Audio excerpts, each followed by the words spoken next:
Hello, all you party people out there. Um, I'm finally back to talk about Feynman, which I know was quite a few videos ago, and I was a little shitty when I did it, so well, I'm always a little shitty, but that's beside the point. Anyways, I did want to qualify one thing before I get super into it. Um, I make some comments on solipsism, and I say, um, you know, basically the brain is not complex or consistent enough to maintain a consistent reality, and then I make this huge jump and I go, if you accept the existence of other brains or other minds, like other thinking apparatuses, would it be apparati? I don't know, outside of yourself, that you have to accept um, an external reality.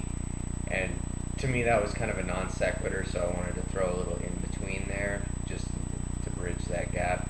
That if you accept that there are other brains out there that are also taking in input, data of some sort, and that they're capable in some way communicating that data with you, the fact that you and all those other brains can discuss like consistent data from the real world, but then can all laugh about like the inconsistent data from all the dreams you have, kind of means you're sharing a thing. There is some sort of external world that you are all tapping into.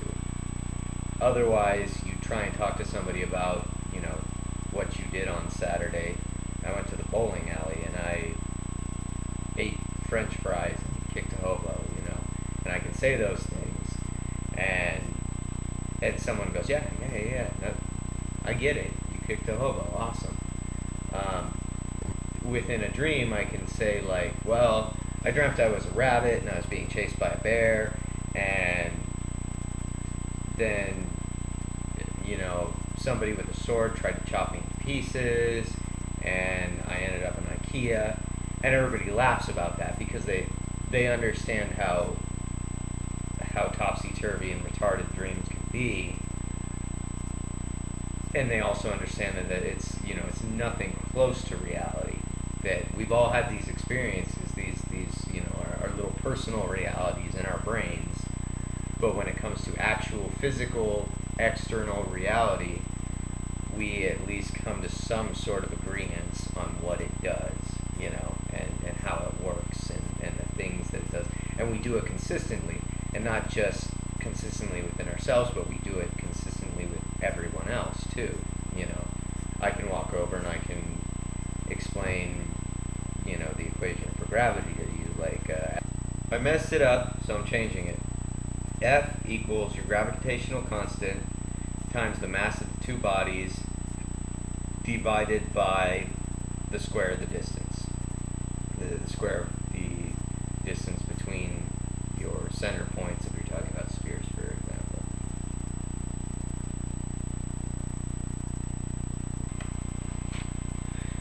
So I know this isn't particularly apropos to what I'll be talking about, but I don't care. This is a kind of like when you read the paper and they throw in that corrections for last week thing, except I put it on page 1. That's the difference. Anyway, more Feynman. Here goes. He gives a really great lecture on why, and so everyone loves to ask why, and he goes, that's the worst question of all, why? And he goes, you can take any statement, and the statement he takes, and he puts it much more succinctly and much better than I will, I'm sure. But he brings up this example of like my aunt slipped on the ice, and so you go, why? Okay, why do you slip on ice? Because ice is slippery. Why is ice slippery? So then you have to say, well, water's slippery. Well, why is...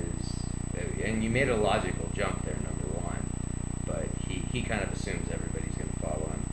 Water, or ice is made of water, or they're the same thing, just in different states, I guess is the better way to put it. So ice can become water. Water is slippery, therefore she slipped. Well, why does ice become water? And what it actually turns out, and this is very interesting, since ice is the only, well, not the only, but one of the few things that expands when it gets colder rather than contracts, what happens is when you stand on it, you put pressure on it and you force it to contract, and that actually generates heat and melts like a very thin layer of water, very, very thin, just like right under your feet. As soon as you pick up 1 foot, like it instantly freezes back because it's, only a couple hundred molecules thick or whatever it is. But then normally people stop there, and that's kind of his point, where you explain that and they go, oh, okay, cool, and they're done. And what should happen is they should go, well, no, why is water one of the few molecules that expands rather than contracts when it gets cold? And then you have to go into how it's a polar molecule and how the bonds fit together, and then why is it a polar molecule? And you can just dig this hole deeper and deeper, and this is any question, this is just one of them pulled out of anyone's ass, like why, like how we create models that mimic the outside world, because our models are not the outside world. Science is not the outside world. It's a thing we've created that works really well to describe the way the outside world works, and that's all it is. Anyone who tells you differently is an asshole and stupid and doesn't have enough philosophy under their belt. But that doesn't change the fact that it's a very useful tool we have, and it's stupid to throw away, and it's stupid to say, well, oh, there's a difference between, like, there's no absolute knowledge, blah, blah, blah. Okay, you can argue that there's no absolute knowledge all day. I don't give a shit. I still have this really useful tool. It's called science. It works, and I'm going to use it. And if you don't fucking like it, give me your fucking cell phone, give me your house, tear out all your insulation, sleep under a fucking rock with no clothes on. I mean, just don't tell me that there's no absolute knowledge while you're using all of the stuff that the tools we've created, not just science, but that's the big one, are allowing you to do. Science and these other tools are allowing, logic and reliance on our senses and things like that. That's allowing you to fucking function right now. So as soon as you say there's no absolute science so I can believe whatever I want, fuck you. Fucking fuck you. Because that is absolute fucking garbage. You can't have a double standard about this. You either have to say, I can believe whatever I want, but I'm not going to buy into any of this. Then you can live like the Amish, except I still get to take your hammers and your wheels, because those are products of thought. If you want to live like that, that's fine. You can argue there's no absolute knowledge, but it's kind of that whole, I can't even remember which Greek philosopher said it, or argued it. He came up with kind of that solipsist argument that the world doesn't exist. And the story, and it probably never happened, but was somebody pushed him in front of a horse cart and he got like trampled to death. He was like, did that world fucking exist? There's a difference between arguing and, the mental masturbation that like goes along with Kant, for example, and what is practically true and useful. Like, I mean, even Dave, who fucking hates arguments like this, if I said, give me your cell phone, he would be like, no, I want this. It's useful. Then shut up, That's right, Dave. Shut up. Bad argument. You hate arguments for practicality? I don't care. They work. Like, I'll argue all day for fun about something like that, but when you try and bring it into a real world context and say, I have no better basis than you have for my beliefs, that's when I kick you in the crotch. Okay, moving on. So, this awful book, this book's ruined my life. It is called The Trouble with Physics. It's by one of my favorite physicists, Lee Smolin. It's basically a testament to how, since we came up with the since we've come up with the standard particle model, which is a fine model. It works perfectly well. There is no controversy over the standard particle model. This one's more about string theory, and for everybody, what's going on with string theory, it's so exciting and so cool, and so many people invested so much time in it that we're kind of at that point that nobody wants to go, well, what if it's wrong? You know, like right now we're looking for the Higgs boson, which will supposedly, it won't prove string theory, and I mean prove in a scientific sense, not in a tautological sense or whatever. It won't prove string theory, but it will bolster it, definitely. So that's why the big search for the Higgs boson is on right now.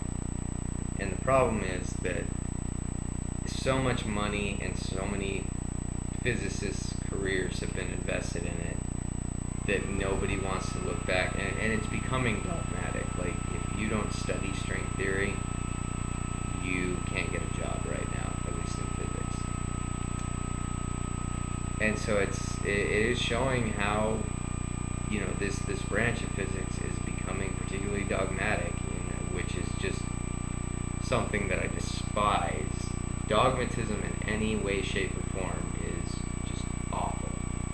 If I walk up to you and I have a better idea than you, you should, I don't care if you spent the last 20 years studying and perfecting that idea, mine is better, you should go, you're right, or vice versa. If you can show me I'm wrong, I will go, fuck, you're right, you win.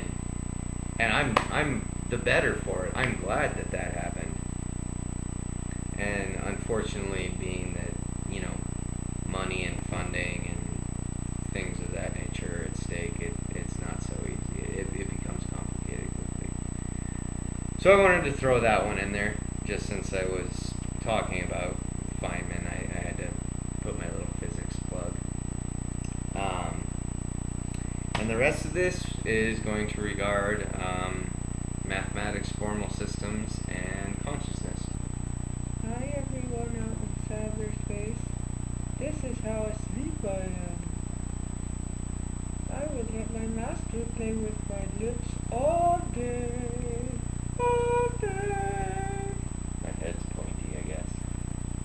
Well, I apologize there wasn't more randomness in the video, because for me, that's my favorite part, is the randomness. And I double apologize because I leave you with that amazing cliffhanger of consciousness, what did I say, mathematical systems, and logic, something to that extent. Or logical systems and mathematics. I switched those two. They're the same thing, so it's not like it matters, but I know no one gives a shit about that stuff. I want to discuss Godelian incompleteness, and everybody's like, powered out. They also turn into robots when they hear Godelian incompleteness. So you do realize everyone turns into robots when you talk about science. As soon as I say, like, chemistry, everyone's like, I'm a robot. I wish I was better at doing the robot. This would be much more compelling as a robot. I just look like I'm trying to wave at two people at the same time in a really inefficient way. I feel really stupid right now, but I can't stop, because it would mean that I was forfeiting my stupidity.